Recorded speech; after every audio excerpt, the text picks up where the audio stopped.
Mbote balandi ya Franck TV. Nga wabino na yepe liboso ya Betando Eke na bino donc na émission Lobela Biso. Voilà. Donc Barezi Bazana s'est présenté pour na bato ba yebi ngate na bao ba yebi ba reye banga lisusu. Barezi Baza nazali moko ya mopanzi sango. Donc nazali moto na sima micro na panzaka sango na lopoto to na langue ya français ba bengi journaliste. Donc voilà, bato ba yebinga ba ope ba yebinga te na se présenter naza Barezi Baza, monsieur le journaliste. Barezi Baza naza mutuna naza humain, créature ya Nzambe, naza Yaya Baleki, né de la famille. Donc une famille composée de 4 enfants. On a naza Kulutu et puis naza Aleki nanga moko ya mwasi na mibale ya mibali au balandinga na sima. Donc Barezi Baza marié te naza encore ni fiancé mais célibataire engagé. Voilà. Famille nangai n'habite dans Robert la bilan lolenge boni naza Yaya Baleki ebele, c'est ce que j'allais dire. Leki yaba Yaya pe ebele, moi na yaba maman ebele. Donc na rebande lisusu na botamana famille oyo na libota oyo zo kipe bana minei 4 na lopoto ya français. Ngai naza ya liboso ya mibale Naomi Baza oyo azaleki nanga naza na famille oyo yebi Nzambe libota oyo esambela makasi ponga moko pe naza chrétien. Maman na biso papa na biso balakisa biso kaka liloba ya Nzambe. Monde ya journalisme na ya yango te lokola bato nyonso ndenge ba koya lelo asimbi kaka micro aye na internet akomi koganga ngai non. Barezi Baza naza mwana oyo natangi ba classe nanga ndenge elongo bani natangi maternelle, natangi primaire, natangi secondaire, natangi humanité, nasali journalisme nanga na ifasik bandeko to baleka na ifasik bayebi ifasik ezara na Gombe ifasik e formaka ba journaliste. Donc natangi kuna na journalisme nasali 3 ans nanga ya gradué en journalisme et puis nasali 2 ans nanga ya licence na communication des organisations.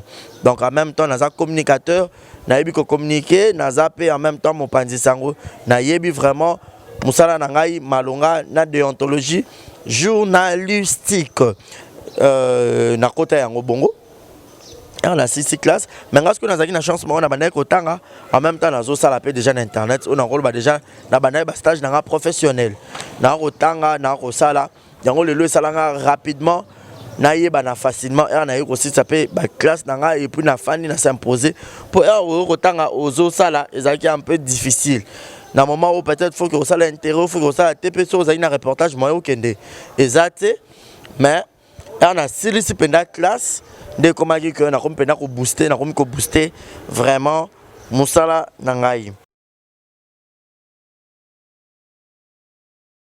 Voilà, et l'autre motivant à makasi. Moi je suis une personne passionnée na musala oyo.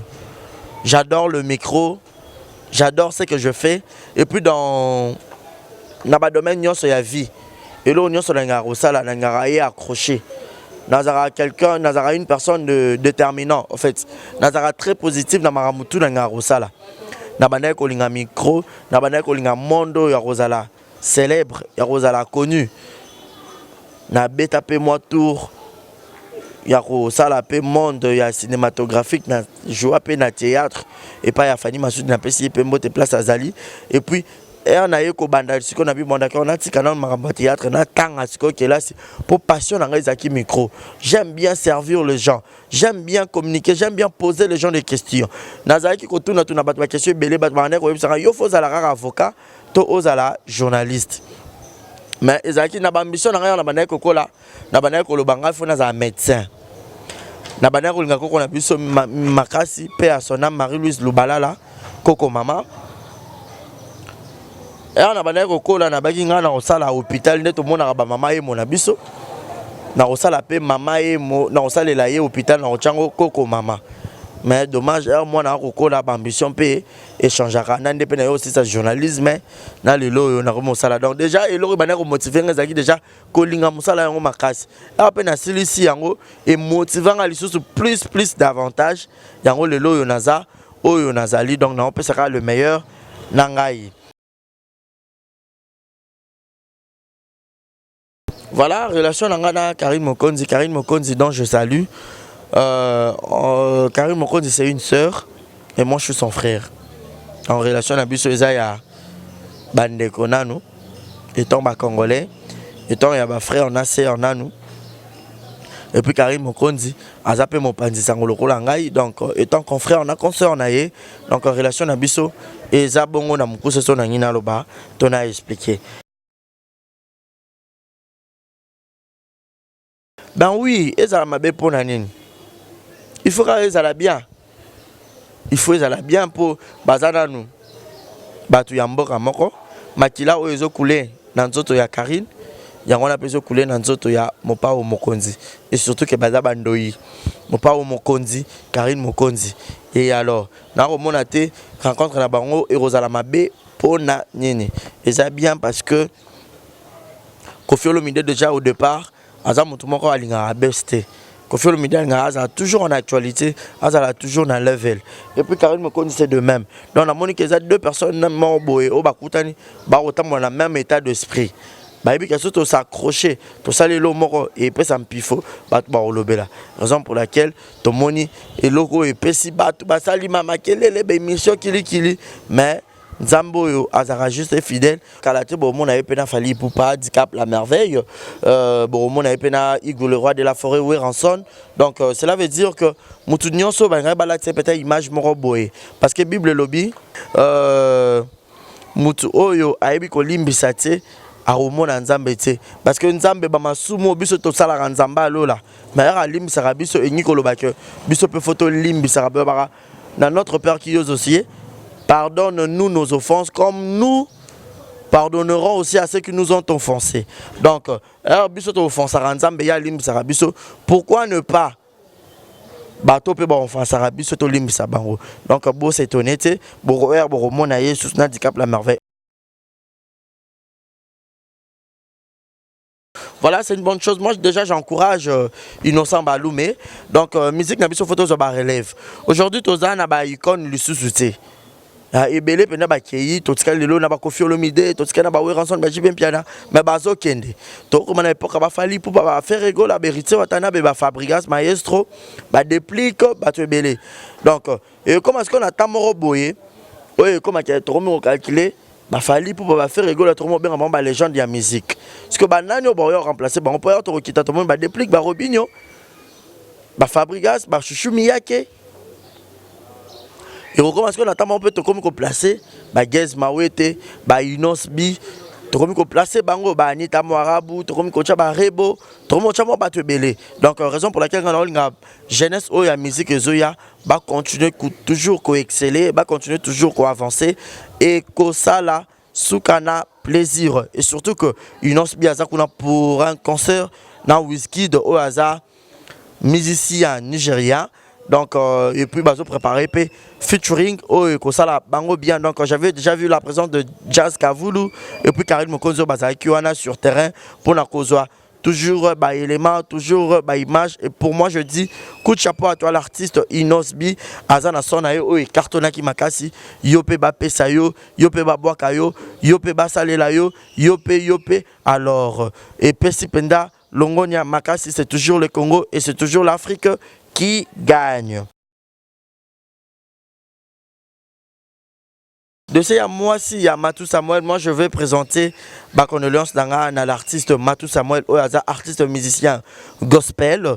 Donc ça fait vraiment mal. Et ça tragédie Morobo et ça lui vraiment bien été. Et puis je présente aussi ma condoléance dans la famille biologique.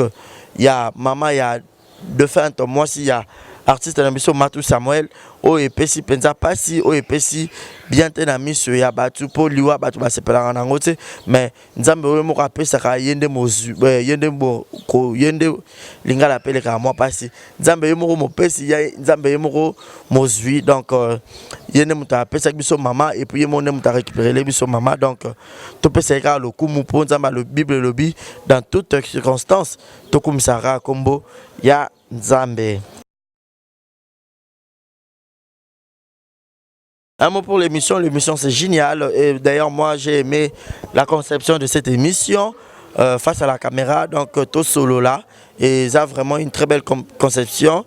Je dis un grand merci à Dieu, merci Ndombasi qui a réalisé Yango et puis un grand merci à l'équipe Mobimba, il y a Franck Télévision, Oyo Bazu Penali Kanisi, il y a aussi la conception Oyo et un grand merci à Toutou Kadiata, il y a boss, il y a Franck Télévision na pesi mbote boss Toutou Kadiata pardon balobia solo la rabia na rose la penza a solo la. J'espère que ma question nyonso et sili na peut ça peut quelques dédicaces na ngai et puis un grand merci na bato botali ngai oh bo c'est pas une émission na ba bo c'est pas nango te. Moi je vous dis un grand merci et partez vite allez vous abonner là-bas sur Exemple Télévision, c'est une chaîne YouTube Oyo Ngamoko Naza le chef o Ngamoko Naza le cordon numéro 1 o Ngamoko Naza 2G ya chaîne directeur général ya chaîne bo que nous s'abonner kuna borozo ba actualité na ba information tout na temps réel. Un grand merci na Gilva, un grand merci na Dieu merci Ndombasi, un grand merci na Batutu Balinganga et puis mon sponsor officiel Muto ya soutenir la chaîne nanga et ça Yannick Chamba Godson, Yannick Chamba Godson, mille merci na yo. Un grand merci aussi na Malik Arafat Malik, les Mama Bidi Chikito Djogo, Thomas Mbouya de London, Bruno Aruna E19, Willy Claude Jama, Monica Makamo Maman Brian, Bébé Seigneur Maman na Kenaya et puis Primaël. Grand merci aussi na Julio Monamputu Yegeto Kamazi, Jerry Zing à la merveille, moi na mamie, tonton Jerry l'unique et le seul Natika Naye. Un grand merci aussi à celui qu'on appelle comme ça Malolo Maloris la Congolaise, Jules Zamunda, Motema Julia Welo Maman na Preston. Un grand merci na couple d'Akekanza Motema Jina Wajina Mwana Yolo Mwana Dallas. Un grand merci encore une fois de plus na Marco le designer, welcome déjà to Kinshasa Kalate Toko Zanayo et mon vieux Jean-Pi Mongala. Je vous dis un grand merci, vous êtes tellement nombreux à nous suivre. Portez-vous bien et abonnez-vous encore ici sur cette chaîne. Pour le besoin, vous voulez me contacter, contactez-moi au plus 243 Yawili Moucheni, code mondial de 82 14 27 195. Plus 243 82 14 27 195 et abonnez-vous sur Exemple TV, abonnez-vous sur Barézi Baza officiel, c'est ma page YouTube. Je vous dis un grand merci et portez-vous bien. Bye bye.